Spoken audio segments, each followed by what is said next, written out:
Oke guys, welcome back. Di video kali ini saya bakal share thread saya di tanggal 27 itu ada stop loss ya. Karena di video yang kemarin tuh ada yang komen kok profit terus. Enggak gitu. Jadi ada SL-nya juga. Oke. Di sini saya bakal tunjukin SL-nya, cara entry-nya gimana, di zona apa, terus kok bisa SL. Oke. Ya, langsung aja kita masuk ke chartnya. Let's go. Oke, di sini kita sudah masuk di chartnya. Ya, seperti yang saya katakan di awal tadi, di sini saya bakal liatin antrian saya yang terkena stop loss. Ya, di pair GBP USD. Mungkin bisa langsung aja saya jelasin. Ya, yang pertama kan biasanya kalau saya nih ya, saya itu lihat struktur itu di H1 dan saya nyari zona itu di H1 atau di M15. Nah, di sini kan udah kalian bisa lihat sendiri untuk strukturnya eksternalnya dia bearish. Ini ada lower high, lower low, lower high, lower low, lower high. Kita nge-expect-nya harga akan ngebuat lower low, ya kan? Tetapi di saat ini internalnya lagi konsolidasi ya. Ada bullish-nya, ada bearish-nya, ada bullish-nya, ada bearish-nya gitu kan. Nah, di sini posisinya saya manfaatin internalnya. Tetapi ya, walaupun saya memanfaatkan internal tetapi saya tetap searah. Maksudnya searah itu seperti apa? Maksudnya ya saya tetap sesuai dengan trennya atau saya entry tetap mengikuti biasnya. Biasnya bearish ya entry saya otomatis saya mencari zona sell gitu kan. Nah, sekarang saya kasih lihat di sini. Nah, di sini saya entry di internalnya ya. Tadi gua bilang gitu kan. Nah, awalnya yang saya lihat tuh di sini adanya order block. Ini ada order block ya kan. Masih fresh. Ya. Dan di sini ada order block. Ini internalnya ya kan. Ini kan lower high eksternal ya kan. Di sini internal. Jadi di dalam eksternal ada internal guys. Kayak gitu ya. Di sini posisinya saya memanfaatkan internal. Ya, saya manfaatkan internal yang saya manfaatkan. Ya. Padahal saya udah ada expect dan di komunitas saya ada share outlook juga untuk zona ini GBP USD. Ya. Awalnya itu gue nge-expect harga ngambil liquidity dulu di sini, ya kan.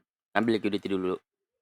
Setelah ngambil liquidity, baru harga masuk ke area order block yang di atas ini. Gue marknya jadi order block A1, di sini juga order block A1 ya. Cuma di sini internal, di sini eksternalnya, ya. Nah, di sini posisinya saya manfaatkan internalnya, ya. Order block yang ini, gitu, ya. Dan di sini tuh kenapa kok Bang nggak manfaatin yang di atas? Saya manfaatin, saya pasti bakal berpikir seperti itu juga. Saya pasti bakal manfaatin, ya kan.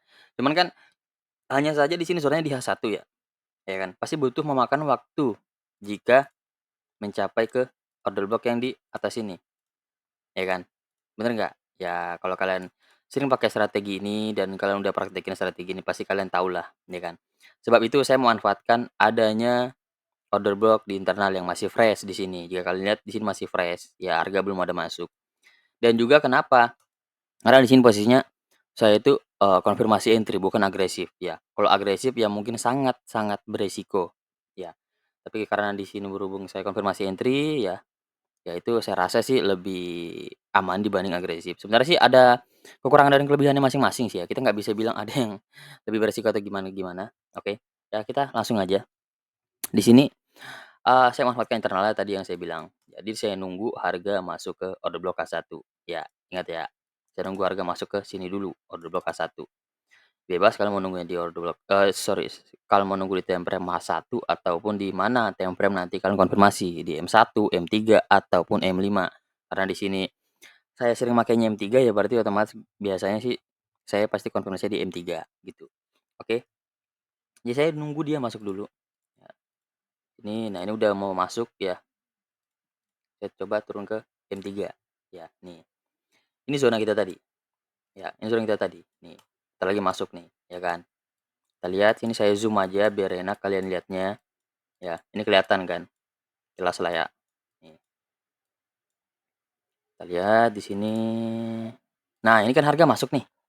Nah, tahapannya kan setelah harga masuk, kita tentukan struktur untuk mengetahui di mana adanya higher low jika awalnya bullish. Ya, kalau di sini kan levelnya kan di atas otomatis pasti harga ini bullish karena dia harga naik ke atas untuk masuk ke area key level, seperti itu kan, logikanya kan seperti itu ya? Nah, oke. Selanjutnya jika terbentuk adanya marker recursive atau change of karakter ataupun perubahan tren, ya baru kita mencari zona entry. Oke, oke. Ini kan kita udah masuk nih ya kan. Berarti kita tentukan strukturnya di sini. Higher low, higher high, higher low, higher high, higher low, higher high ini internal ya guys ya. Ini internal, higher low, higher high ya kan. Nah, di sini ada break ya, bos. Sini ada break lagi ya kan, bos. Di sini ada break lagi internalnya nih. Ini break nih guys ya, nih, bos. Kurang jelas nih, gua zoom nih. Ini gua hapus aja deh, nih. Tuh, break ya. Yang artinya higher low yang terakhir ada di mana? Jawaban A ada di sini, jawaban B ada di sini, jawaban C ada di sini. Jawabannya apa, guys?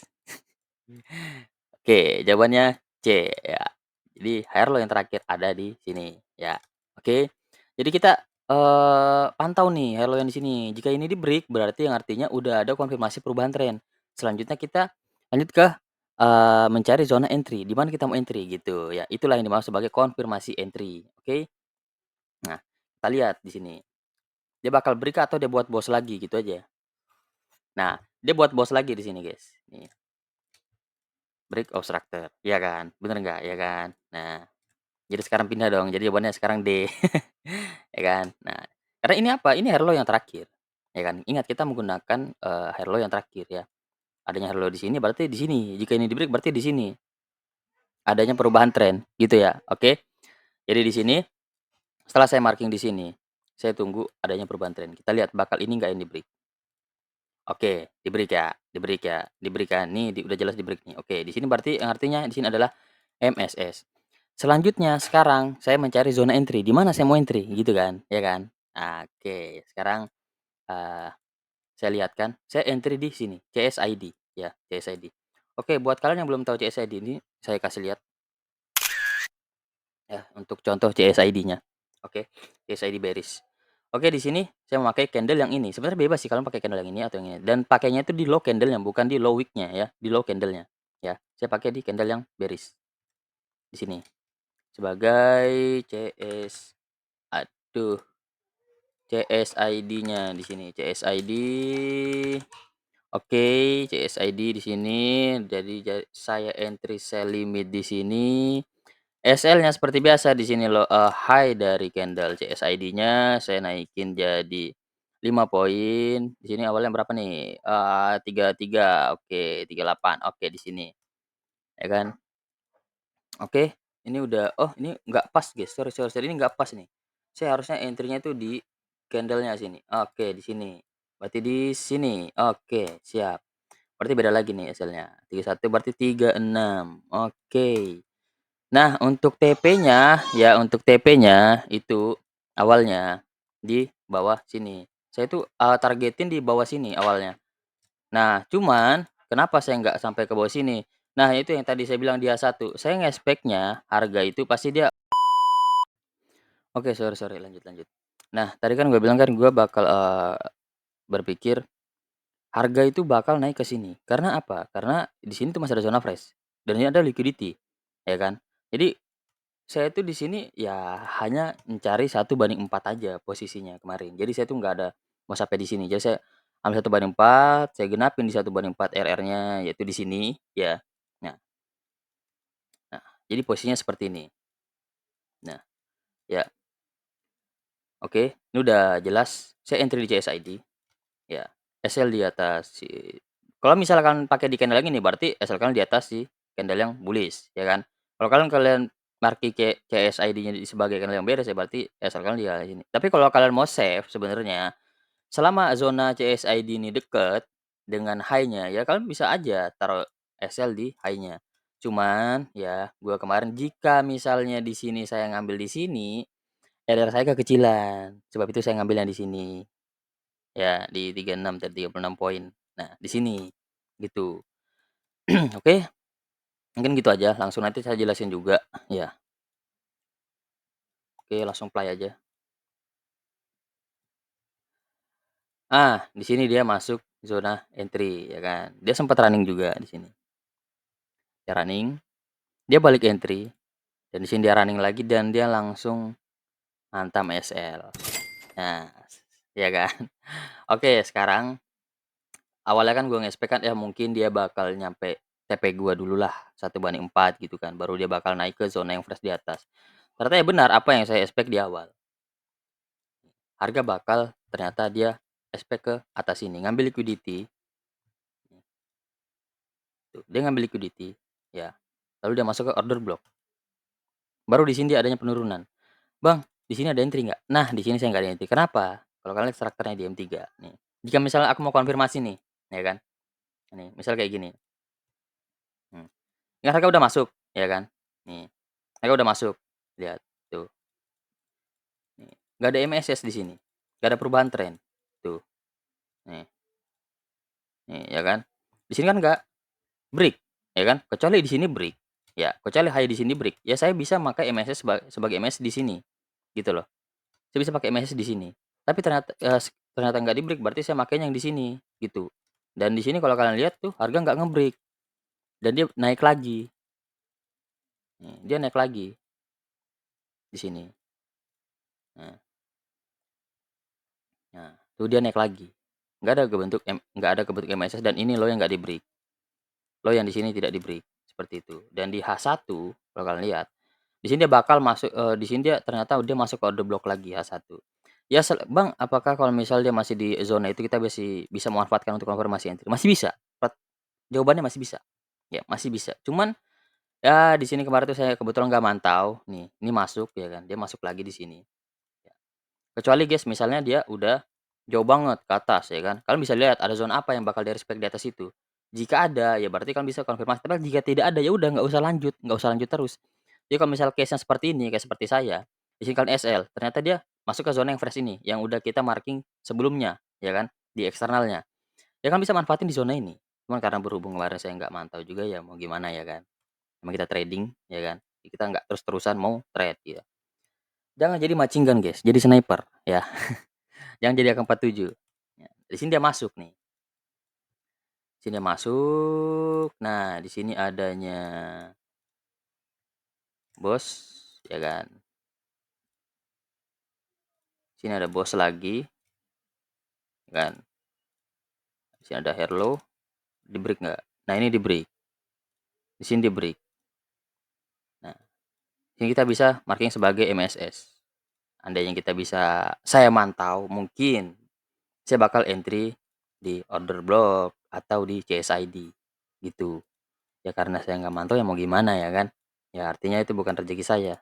Harga junam, ya bukan rezeki ya mau gimana ya kan. Kita nggak bisa ini juga, tuh. Dan benar di H1 dia respect di zona yang ini. Ya kalau buat kalian yang entry-nya agresif ya selamat, pasti kalian dapet di zona ini, ya. Oke, tuh, junam dia, nih. Ya kalau kalian agresif pasti bakal dapet, ya itulah, yang saya bilang, yang saya ajarkan di komunitas, setiap entry model pasti ada kekurangan dan kelebihannya masing-masing. Jadi buat kalian yang ingin belajar lebih maksimal lagi, boleh gabung di komunitas. Di sini posisinya saya masih buka komunitas secara gratis, secara cuma-cuma, ya jadi buat kalian yang mau belajar ya silakan, ya. Ya tapi kalau kalian nyari signal di grup di komunitas saya nggak ada signal ya, saya nggak main-main signal, itu ajaran sesat itu ya. Saya lebih memberikan kalian ilmu, kalian pahami ilmunya, kalian praktekin, kalian, jalani sendiri, kalian eksekusi sendiri, hasilnya buat kalian sendiri, gitu. Jadi bukan, signal ya, kalau signal itu sifatnya sementara guys ya. Jangan jadi orang bego lah ya, ya. Nggak apa bego, yang penting jangan tolol ya. Oke oke, udah. Cukup cukup cukup, jangan emosi, masih pagi nih. Oke, mungkin gitu aja ya untuk di video ini.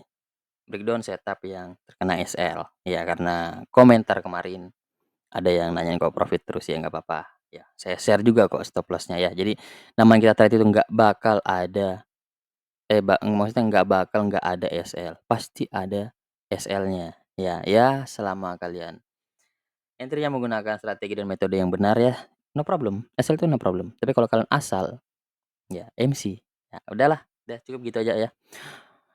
See you next video, bye-bye.